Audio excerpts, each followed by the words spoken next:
All right. All right. I'm happy.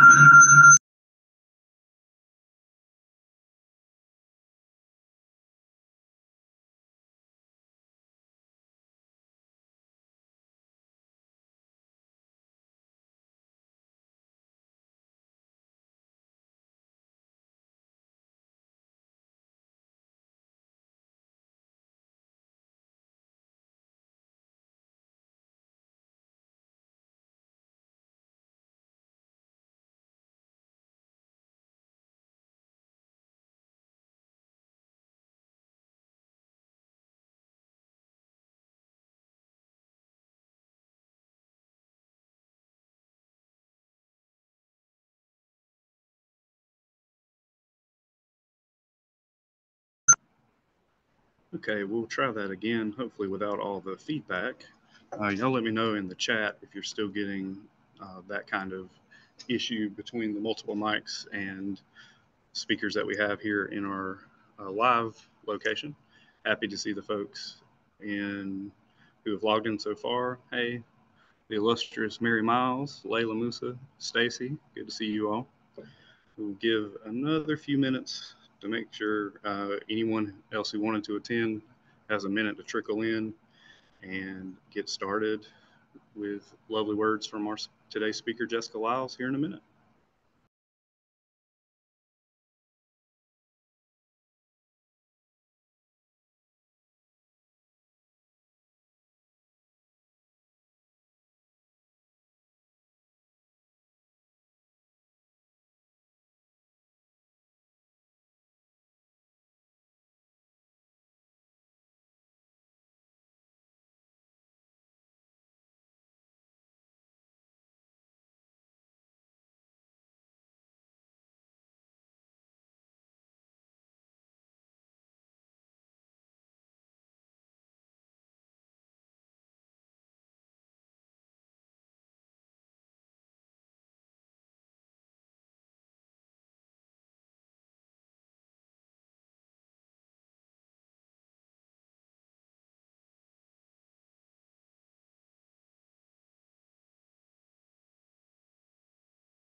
All right, friends, we are ready to get started. I will be monitoring the chat during today's webinar. So if you have questions for Jessica, please type them there. And depending on how it works with her flow, I'll either uh, pass it along to her and see if she wants to answer in the moment, or we may wait and catch them at the end if asking would throw off the pace of her presentation. But please do not hesitate to. One of the lovely parts about having an interactive experience like this, even when it is virtual, is getting to ask questions of the knowledgeable community members that grace us with our time with their time, every other month to come and speak on topics for the benefit of our community. Today, we have Jessica Lyles, a licensed independent social worker here in Spartanburg, South Carolina, and I am going to pass the metaphorical and literal mic over to her, and so that we can hear what she has to say about how to be mentally healthy during the holidays. All righty. Could someone please drop a note in the chat if you guys can hear me okay? You're a little bit echo. Okay. All right, so we're going to jump right in for the sake of time. Again, my name is Jessica Lyles. I'm a licensed independent social worker here in South Carolina, and I work with adults with mental illness. I don't have a specific specialty outside of that. I like working with all populations, but adults are my bread and butter. So let's jump in. I wanted to discuss today how to be mentally healthy during the holidays. I know it's September and it seems like it's really early to be discussing that, but we want to be proactive rather than reactive this holiday season. There we go. All right. So my overall goal today is that you guys leave with just a little bit more of an understanding of what you need to do for yourself this holiday season. That's all that fancy paragraph says. Okay. I completely stole this quote from Molly Barr, who's a licensed mental health counselor somewhere out there in the world, but she decided to share this quote with us. It says, "Positive vibes only isn't a thing. Humans have a wide range of emotions, and that's okay." Before we even jump into everything, I wanted to be sure that we set our expectations in the right place. Day-to-day life right now can be stressful, can be frustrating and exhausting. So going into the holidays, we should still anticipate that ebb and flow, but we always want to do whatever we can to get ourselves back in that peaceful and calming place. And so that's what our hope is from this presentation. Okay. So why are we talking about this? Outside of the fact that you guys probably experience stress and anger and frustration, probably disappointment during the holiday season, there are some things that the APA found, or the American Psychological Association, in 2021 when they conducted their survey. And for those individuals who like visual or statistics, I try to combine it here. But 38% of the people they surveyed at the time found that they had increased stress during the holiday season. Just not surprising, right? We know some of the things that happen or don't happen during that time frame. But they also found that almost half of their individuals experienced an increased symptoms of grief. So even if they lost someone in January, they were still having an increase in symptoms come fall, winter season. The APA also found that 43% of people that they surveyed had some type of nervousness or anxiety about contracting COVID or spreading COVID. Now, during the same time frame, NAMI did a survey in 2021, also looking at how do people do around the holiday season, and they found that people that have a mental health disorder or have a mental illness had an increase in symptoms 68% of the time. So over half the people that they surveyed said, yeah, my symptoms get a little worse. Something gets thrown off during this time frame. So what are some of the common things that people say stress them out during this time? If you're like me, it's money, right? Everything revolves around money. The bills keep circulating, but now you throw in gifts, you throw in parties, events, travel, everything else. And sometimes people don't plan for that, or you don't budget appropriately. Insert stress. Of course, contracting or spreading the COVID virus. Quite frankly, throughout my research, just to identify the top 10 common stressors during the holiday season, everything since 2019 has been COVID. Money and COVID have been the top ranking ones, which is understandable, but we'll get into that. Also, being around family that you're not usually around, extended family or immediate relatives, right? Especially for individuals who are maybe off at college for most of their time, or live across states or across countries. You're not used to being around these people who may bring up some negative emotions. Employment, some people, depending on where you work and what field you work in, you have an increase in work hours. So our healthcare individuals and the people in retail or anything like that, they even have blackout dates. So they can't take off work. They have to work these increased hours. And that could cause some stress and some disruption at home. You also have the expectations that you have to meet. And I kind of lump this together because you have the holiday shoulds and the traditions that you want to uphold. That can sometimes cause stress. Again, we'll get into that. And last but not least, loneliness, which kind of goes hand in hand with grief. But I wanted to keep it overarching at loneliness because, again, thinking about folks that are just away from home, individuals in the military, or again, college students, right? Let's normalize it. You're away from family and maybe you can't afford to go home. So all of these stressors we may deal with from time to time throughout the year, right? Just as we're managing things or just as those smaller holidays come up. But during the winter season, combined with the holiday season, combined with the day-to-day life stress, it can be quite frustrating and quite stressful. So we don't have a lot of people in person, but I want you guys to just think about what are some of your top stressors during the holiday season and how you manage them.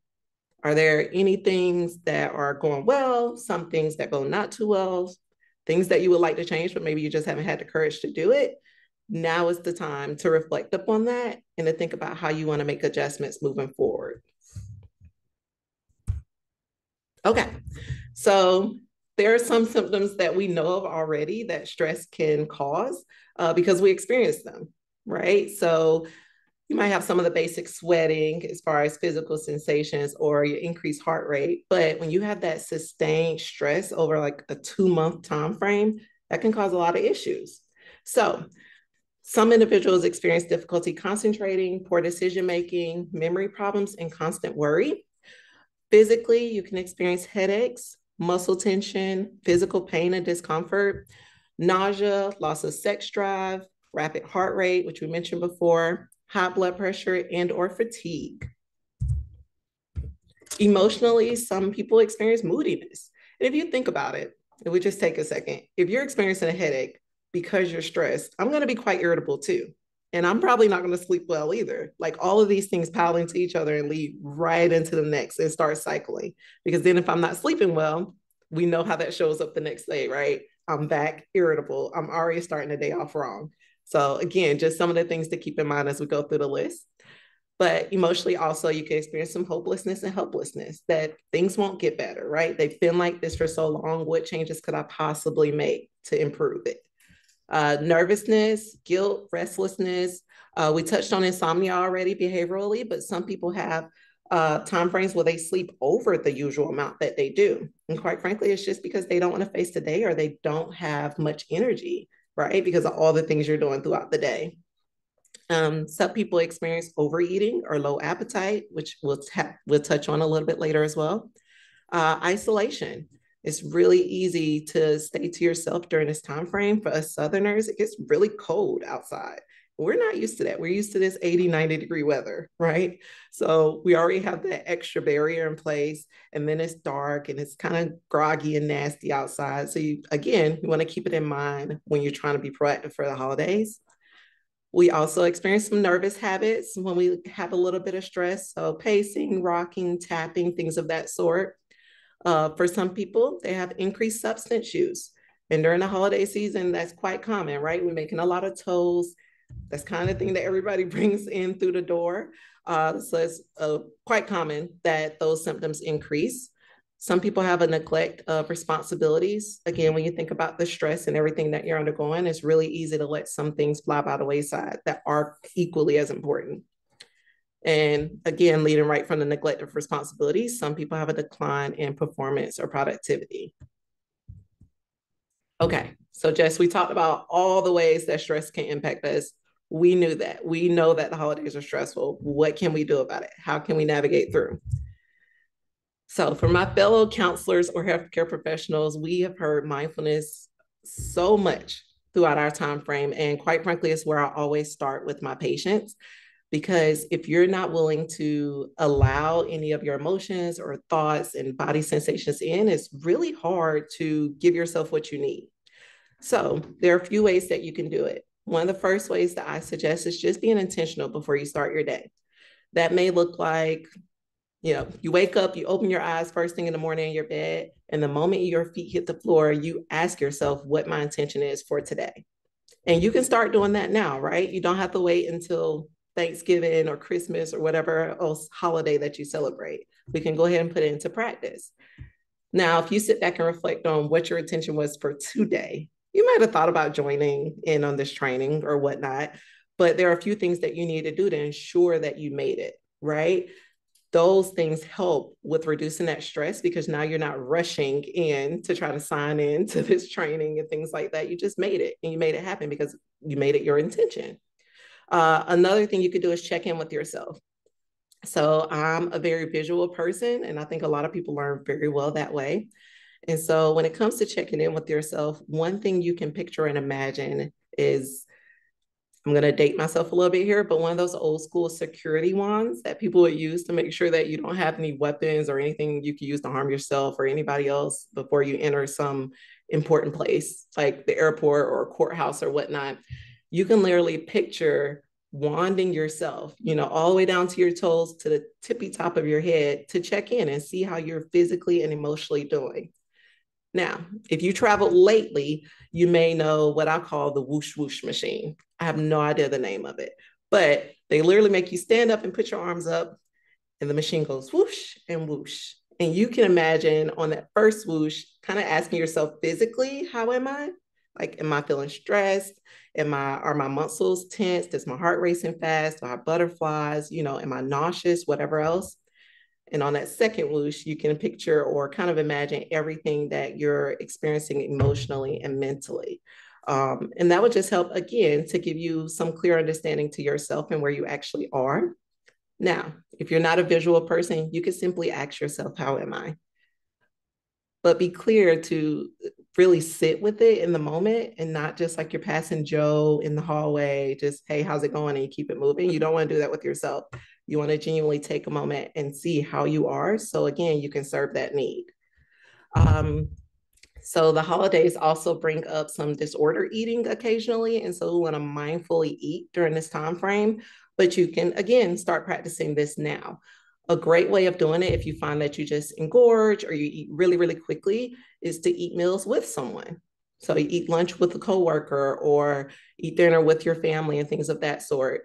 Try to avoid eating food in front of a TV. It's really easy to overengorge yourself, which could lead to stomach discomfort, which could lead to mental discomfort, and so on and so forth. You just want to avoid it. To that same effect during the holiday season, if you have a grandma like mine who is constantly pushing a dish in front of you, especially if it's her homemade sweet potato pie, and it's really hard for you to neglect it, right? You just want to check in. Do I have the space for that? Or is this something that I need to take home because I don't want to be rolled out of this room, right? To that same effect for individuals who notice a decrease in appetite, you also want to check in because that decrease in appetite could lead to low sugar levels, which could also lead to anxiety and fatigue. So we want to make sure on both areas that we're just paying attention to our body and we're paying attention to what we're putting inside of our body. Oh, this is a favorite one of mine, meditation. I'm a huge fan of guided meditations. It's how I started mindfulness personally because it's easy and you could do it anywhere and everywhere. For most of you guys, you have a smartphone and you could download apps like Insight Timer, Headspace, wherever the case may be. You could do it in your car on your way to work or in the car once you get to work, on your way home, whatever the case may be. It's really convenient.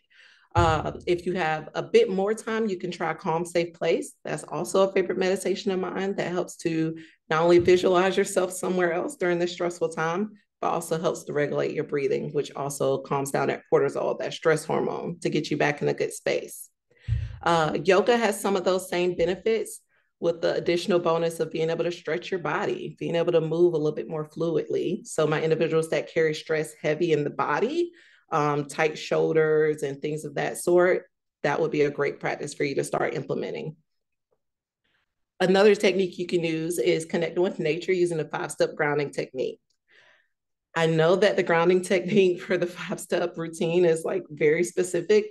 You don't have to follow it that way. Whatever just flows for you. So if you want to identify 5 things you see first, that's okay. But maybe if you are out at lunch and you decide to eat outside at the park, you can identify 5 things you could taste. That part doesn't matter. So don't get hung up on the order of things. Just go down throughout the steps, period. Overall, you'll still get the same benefits. You'll still be able to ground yourself, implement some mindfulness, and just be in the present moment. Can you explain that one, Jess? The 4, 3, 2, 1. Like just okay. So you highlight on your senses throughout the 5 steps. So it's your 5 senses, right? So it's 5 things you can see, 4 things you can hear, 3 things you can smell, 2 things. Which one haven't I said? Here's your touch, and then 1 thing you can taste. I've done it backwards, which is why I mentioned it before, because if I'm at lunch and I thought of doing it, then I would say 5 things I could taste, right? Because maybe I have 3 different things on my plate. I have something I could drink. I'm probably going to have dessert, whatever. The 4 things I hear could probably be my coworkers, be the AC going, whatever else, is really happening around you. It just helps to ground you in the present moment, right? Which again helps you avoid that stress and anxiety for what's to come and that next thing that I have to get done. Does that help? Okay. And last but not least, the deep breathing. All of these techniques I mentioned to you already incorporate deep breathing in some way. I'm biased. I really like the 4-7-8 breathing, which is you inhale for 4 seconds, you hold for 7 seconds, and you exhale for 8 seconds. And then I like to add on the notice. which is really you just paying attention to any sensations yet again that are coming into your body, any thoughts that are coming up for you. So again, you can serve that need that you need to. There is a website called Exhaler you can use as well. It's xhalr.com.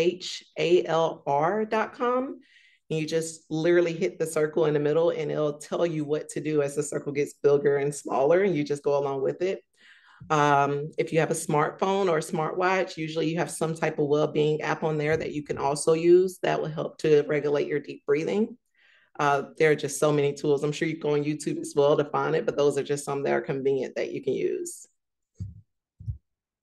Okay, so I didn't want to go too much into the stereotypical ways that we can manage stress because this is a little specific, right? With managing it during the holidays. So one thing you want to do when you're trying to be proactive in preparation for the holiday season is to manage your expectations.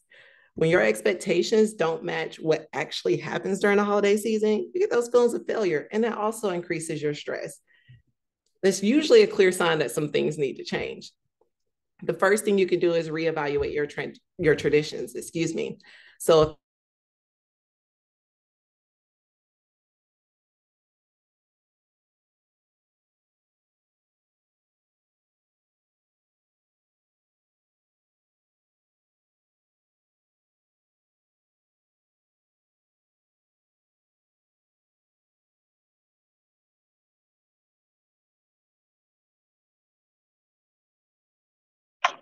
All right, friends, quick pause for technical difficulties, and we will be back.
Make sure we select the right mics.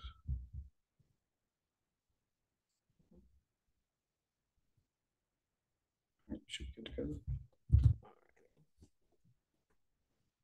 there we go. Sorry about that, guys. Okay. So look, and we're on managing expectations. That doesn't get any more ironic than that. But okay, so let's jump back in with reevaluating your traditions. You want to ensure that the things that have not been working are changed. You can do this simply by creating a list if you want of all the things that you do and kind of marking through those things that cause stress and are just not helpful.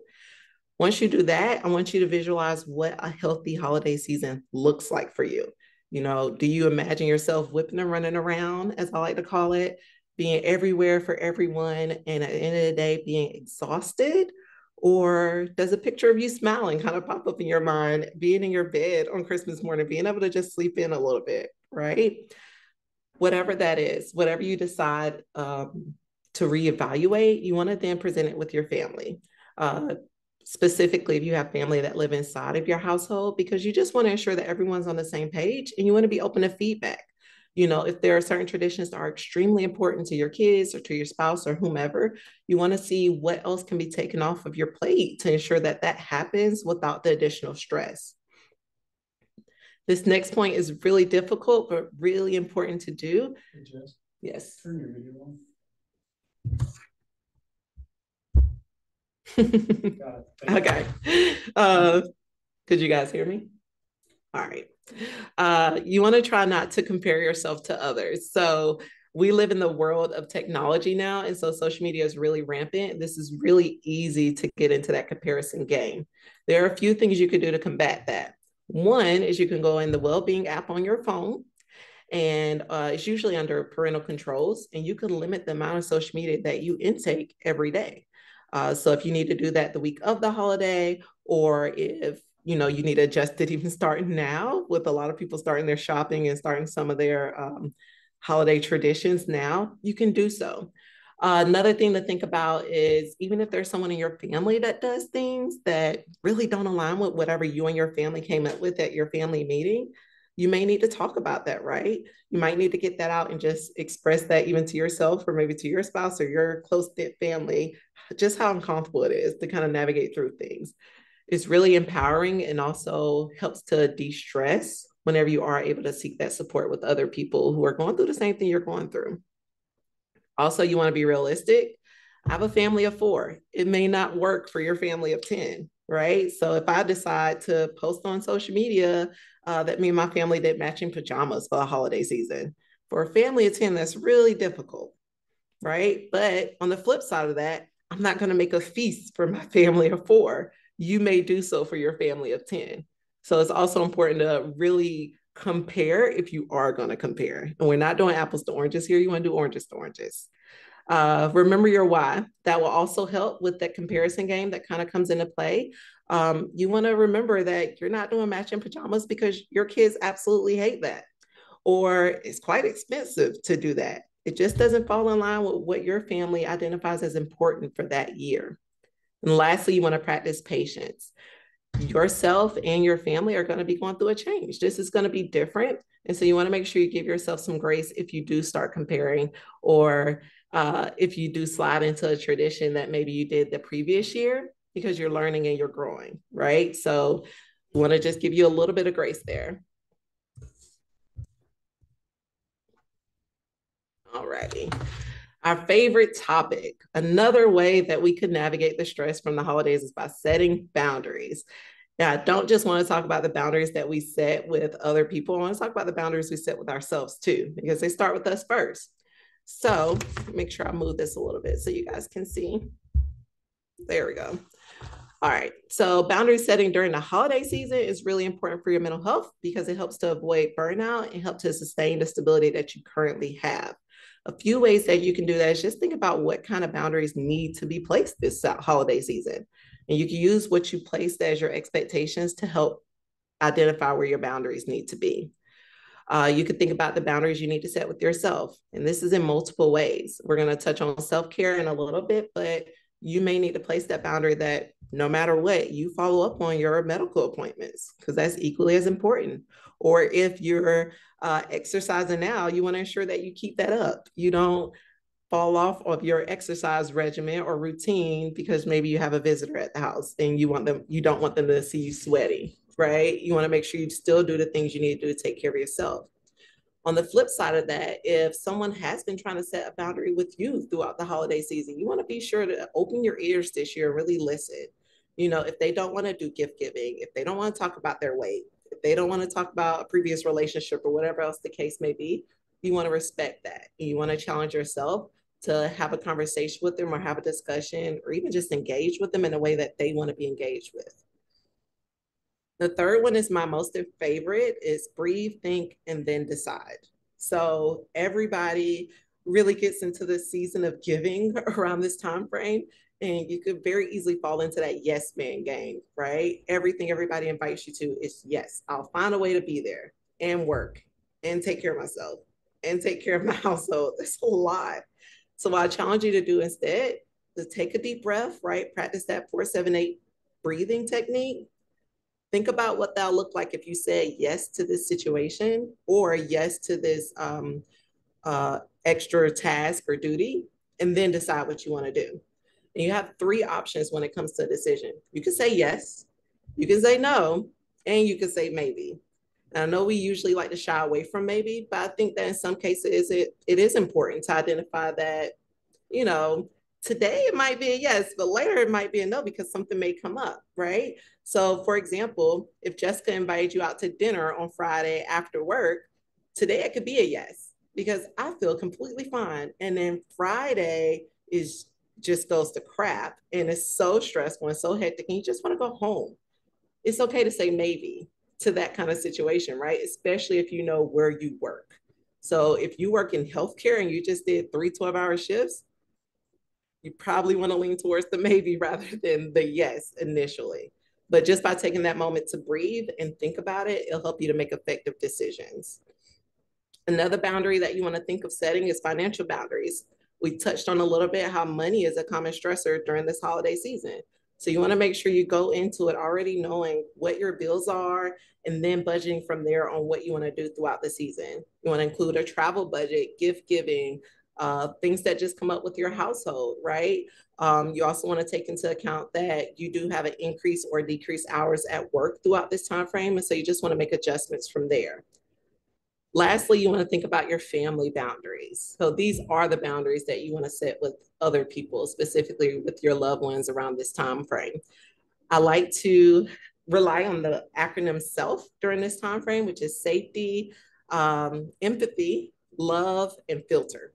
Safety is always number one. So if you're in a situation around your family or whomever, and you aren't able to effectively set the boundary or they're consistently crossing it, you can always remind yourself that you're in control of where you are and what you decide to interact with. So you can leave. Always tell everyone you can always fill your pockets for your keys and you can head out. That's my favorite line. Um, the empathy piece is also understanding that people may be having a difficult time and they might not be sure how to connect with you, right? That doesn't mean that it's okay that they're crossing that boundary, but it just helps you to see that it's less of a you problem and more of a them problem, which is a lot easier to solve. um, L, if it helps, you can think about their discussion or their comment as coming from a place of love. So if your Aunt Jessica is constantly commenting on your weight every year, it's pretty difficult to deal with, but maybe if you think about it from a place of love, it'll be helpful. And F is filtering. So again, Aunt Jessica's talking about your weight. We're just going to take that in one ear, out the other into the trash. And maybe there's some other things that she talks about that's genuine discussion and you are interested in it. Now, I will go back to S for a second though. E, L, and F gives grace to the other person, right? S is first because you want to take care of yourself first. You want to ensure that you don't have any anger outbursts. You're not leaving the family gathering stressed out and exhausted and fatigued and everything else from these discussions and from people constantly crossing your boundaries. Pay attention to the S if you don't remember anything else, but the rest will help you to guide you through. All righty, coping strategies you can use. So coping strategies are a little bit different than the rest of what we talked about because these are tools that you can use when you're actively overwhelmed or stressed out. So, of course, you can use the deep breathing techniques that we discussed before. You can step away from the stressor. And I can see how that would be a barrier if you're at work, but you can get creative. If you work in retail and you're at the cash register, it's okay to call over your manager for assistance with an unruly customer. Or it's okay to turn around for a second and take a few deep breaths and then jump back in with ringing everyone up. It doesn't have to be a long time frame that you step away from the stressor, just long enough for that oxygen to get back to your brain and for that stress hormone to calm down a bit. You can participate in a hobby, something that you can do off on your own or just around a healthy group of people. You can go outside, which we touched on briefly earlier, but it doesn't have to be exercise. You can just step outside and that does a lot for you. Another coping strategy you want to use is time management. You want to ensure that you're not putting too much on your plate. I have a planner that I keep with me all the time, but most of us have cell phones that we also keep with us most times. And it has a calendar in there. Use it. Really look on your day to see what else you can fit in, what are priority tasks for that day, what may be pushed to the next stages so you can keep yourself regulated. And lastly, healthy communication, which also goes hand in hand with boundary setting and just having meetings and things like that with your family. They help to navigate those stressful situations. Say what you need and go to someone who can actually serve that need. right? So you don't want to go to your boss if you're having some trouble with your spouse at home. But again, maybe if you're dealing with that unruly customer, your manager is the one to call in. Alrighty, so we also want to prioritize our self-care. Again, the holiday season is nicknamed the season of giving. So people often think about that. I need to give, I need to shed love and do all these things, and they don't think about giving that to themselves. So we really want to make sure that you're being proactive in that way to meet your physical and emotional needs. Few ways you can do that is to consume less alcohol and sugar. Now, I am a Southern woman, and my mother in law is like a baking extraordinaire. So the fact that I even included sugar was like a shudder, even for me. But but it's so true. I don't know if you guys have experienced it before, but if you have that increased sugar and your levels get that high, it could cause anxiety, or it could cause that extreme fatigue and you're unable to function for the rest of the day, which of course can lead to stress if you're not fulfilling certain responsibilities and tasks that you need to complete. Also consuming less alcohol. Again, I know it's legal. I know everyone walks in the door with it, but you just don't want to cause any substance misuse during this time. And if we're all just being real, when you include alcohol in this situation, everyone behaves differently. Even when they don't think, that it's really that strong or that they can handle it, you can't. Don't do it.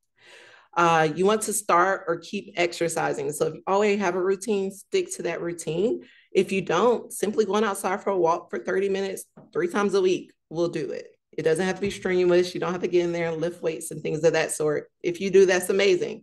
But it could simply be going out for a walk. You want to get enough sleep. 7 to 8 hours a night is ideal. I know everyone has different meters for that. Some people could experience a little less or need a little bit more to just satisfy their needs. But 7 to 8 hours is pretty much the sweet spot. You want to hydrate.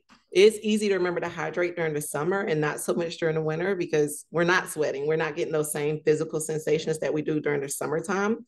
In a winter, some of the things you could look for if you're dehydrated is that fatigue, the dry mouth, you're excessively hungry, you're irritable, you have that blurry vision or some vertigo, um, anything of that sort. Some people even experience anxiety if they are dehydrated, just because their heart rate is really trying to pump things through and it sadly doesn't have much to punch through. It's really struggling. So you want to ensure that you keep any type of cup or we all walked in here with our drinks today just to try to stay hydrated even now. So you want to keep that up. You want to take your medication as prescribed. Now is not the time to start experimenting unless you're followed by a medical provider, which of course leads me into my next point. Keep all your appointments. You want to ensure that you're taking care of yourself year round, not just the summer and the fall. Okay, so we talked about some of the things you can do to cope with the holiday stress. Now let's touch a little bit on the COVID worry. So this information I got again from the American Psychological Association. They just gave some tips on how to navigate the anxiety or stress that you may have from contracting or spreading COVID. Now, COVID is not the only thing that's going on during the winter seasons, right? There's the flu, there's sinus infections, or whatever else. But I don't know about for you guys, but every time I turn on the news, there's something about COVID, right? So it stays on the forefront of my mind, which is why I wanted to go ahead and mention it. Speaking of which, you want to be reasonably informed. That's one of the key ways to manage your COVID worry. There's no reason to watch the 5 a.m., 7 a.m., 11 a.m., noon, like all the newscastings. They don't change that much. You can chime in once a day, or you can even read your news to keep up with what's going on without overly indulging in it. You can also control your controllables. You can wash your hands, ensure that if you're sick, you stay home, or you wear your mask if you do need to go out to a medical appointment. If you know of someone else who's sick, keep your distance. Think of all the things that you can do to stay in a good space. Hint, hint, practicing your self-care is one of those things you can control. You want to redirect your focus. So again, you don't want to spend too much time watching the news and thinking about all the illnesses and things like that that are going on. You're a very complex person. You have other things going on too that you can focus on, whether it's work life or personal life. You want to reasonably react. So just because you sneezed one time at 7 a.m. on Thursday does not mean you have COVID. You want to follow up with a medical provider if you are noticing that any symptoms that you are having closely relate to COVID or any other illness, so that you can ensure that you take care of yourself. And lastly, you want to stay connected. For most of us throughout the pandemic, we found ways of doing that. This is a clear example of such, right? So we started to even do trainings virtually so that people could still get what they need, stay connected, while also not putting themselves at risk. So just ensure that you're using all the things at your disposal to keep yourself safe. Okay, how can you cope and manage any loneliness or grief that you're experiencing during this time? For most of us, we go around our loved ones, we have our family, we have things that we pretty much do throughout the year or every year around the holiday season, but it may be a little new this year. There may be someone who's not Earthside with us anymore, or maybe this is your first year off at school and you can't afford to go home. There are a few things you can do to help to cope and prepare in preparation, for this time frame. One of which is coping ahead. This training counts, right? You're learning some of the things that you need to focus on right now in order to prepare for the holiday season. But there may be some other things that you need to put in play that you can focus on. Two, you want to manage your expectations. We mentioned it a little bit before, but to really highlight on it in regards to the loneliness and grief, you do want to expect some level of sadness or loneliness or whatever else may come up. And that's okay. You could give yourself grace with that, right? You're human. You're supposed to experience those things. It's all about not staying there and really focusing in other areas. Of course, seeking support. So if you do have friends in the area who also aren't going home or can't afford to go home, it'd be a great time for you guys to connect and maybe start up your own tradition or start up your own things or participate in an activity like going out and volunteering. You want to practice gratitude. So focus on what you do have rather than what you do not have throughout this time frame. And lastly, creating new traditions. So some people do like Friendsgiving as an activity around the holiday season if they can't afford or just maybe don't have the family to be around. Some people do volunteer. Others are the ones that take all the hours at work who we all adore just so they can ensure that everyone else is off, but then they're not having to be alone and their routine just stays the same and that keeps them mentally healthy. Okay, this is my favorite quote by Shonda Rhimes. It's "You are not alone. You are seen. I am with you. You are not alone." And I included that because I want you guys to know there are resources in our area that you can rely on. I only included a few for the purposes of the slide size, but some of the major ones that most of us know about, the NAMI Spartanburg Connection Group, the Eubank Center in Spartanburg, which is attached to Spartanburg Area Mental Health Center, has some peer support services that you can use, and I've included their phone number. This link will also take you to, an abundance of resources in relation to managing your mental health during the holiday season. There are articles, podcasts, groups, worksheets, whatever you could think of, they're all on that website. Professionally, you could text MHA to 741-741 to get some 24-hour free mental health support. You can go to Psychology Today to find a therapist that's within your network, and that will also help satisfy any mental health needs that you have. You can call your insurance company for any mental health referrals. When you call them, you could tell them you're simply just looking for a behavioral health specialist or a counselor to help support you, and they will tell you everyone in your area that falls under your specific plan. And lastly, you can speak with your primary care provider. They can also provide resources, referrals, and medication management if needed.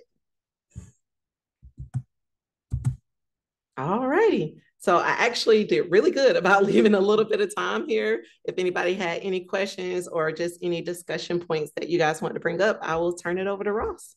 So we didn't have anything from the chat. If you Okay. No one put any questions into the chat, but I'm curious from like your either personal life or your work, what's like, are there one or two common things that you see people get tripped up with in the holidays? It's like, man, if I could give you a pro tip, just don't ask grandma how much flour goes in her biscuit, but, whatever the thing is, try to pick something that wasn't just politics or normal stuff. But yeah, I would probably say family. quite often. Boundaries with family on both ends. So, like you said about the flour with grandma, I have a rule that if you're not helping in the kitchen, don't go in the kitchen. Why? You're going to be fussed at, and it's just going to start the whole holiday season off on a very, very tense note. So know your role and stay in that role, if that makes sense, right? So if you're the person that just brings plastic plates and cups and everything else, that's completely fine. Those things are still needed and stay in that role because it can get stressful in the kitchen.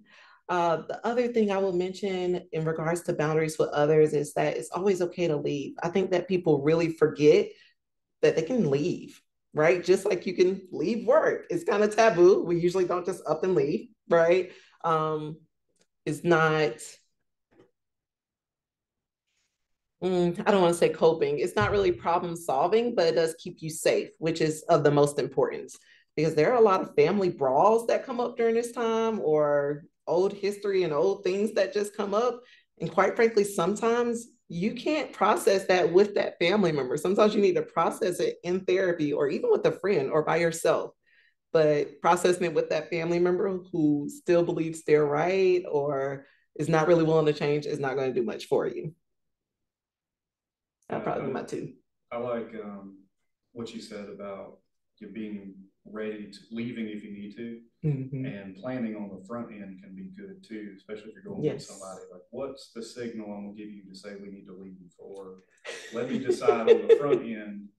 We will leave if Grandma gets to her third Jack Daniel's bottle. Yes, like, we will leave if that happens. Yes, we have a rule when we visit our family out of town. We have the look for sure. And I can't tell you what the look is just in case my family watches this, but we have a look. And we also know that just at a certain time, it doesn't matter how much fun we're having, we leave because I need a certain amount of sleep. I like to work out in the morning, and my husband likes his alone time. And so, because of those things, and we know we get really thrown off if we don't have those things, we got to go. And so, like 8 o'clock is usually our cutoff time. I have two littles too. So, 8 o'clock is their bedtime. So, that's just, it's secret sauce, 8 p.m. We're leaving. Everybody pretty much knows it. The sun is going down, we're probably home. And, just what you said about know your role. You were talking about in the kitchen and plates and stuff. But in general, like knowing our role and knowing the expectations of like what that's a good conversation to have in those family meetings that you mentioned because roles change, especially like the child you send to college for their freshman year is not going to be the kid that comes home for Thanksgiving. Right. And if you don't have conversations about how roles change and expectations change, then you have to figure it out. Hunt and peck, which is much less fun. Yes, and I think that's why the family meeting that I suggested having is really helpful because that's something you can have at the first holiday you come up to, or you can have it now before the holiday even comes up. Your kid is probably still off at college, but it's a simple phone call or a conference call where you can pull them in and just talk about some of the ways that things are going to be changing. Before they probably weren't expected to do something as simple as bring something to dinner, whereas now maybe you do. If they come home with a spouse or with a partner, there may be some time constraints that they need to fall within. So they may need to discuss that with you. Their role may need to change in this household.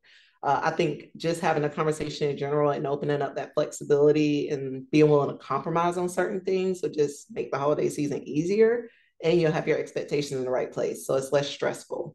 Yeah, if you can make sure that your expectations or that your assumptions are in line with the expectations, this is a lot.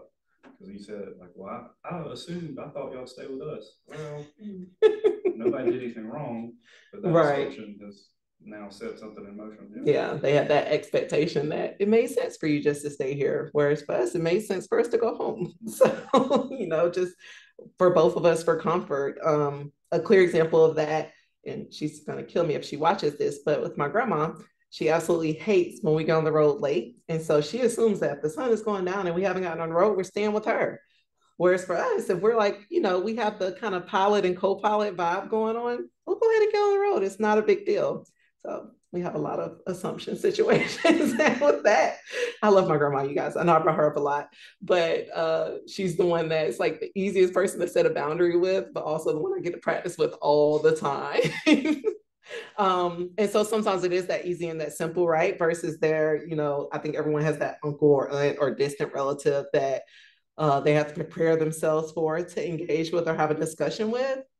And I've gotten to a place sometimes where I say I'm not in the space to discuss with them, right? Or to talk about anything with them besides, hey, and here's your plate, or bye, it was so great to see you're still alive and breathing.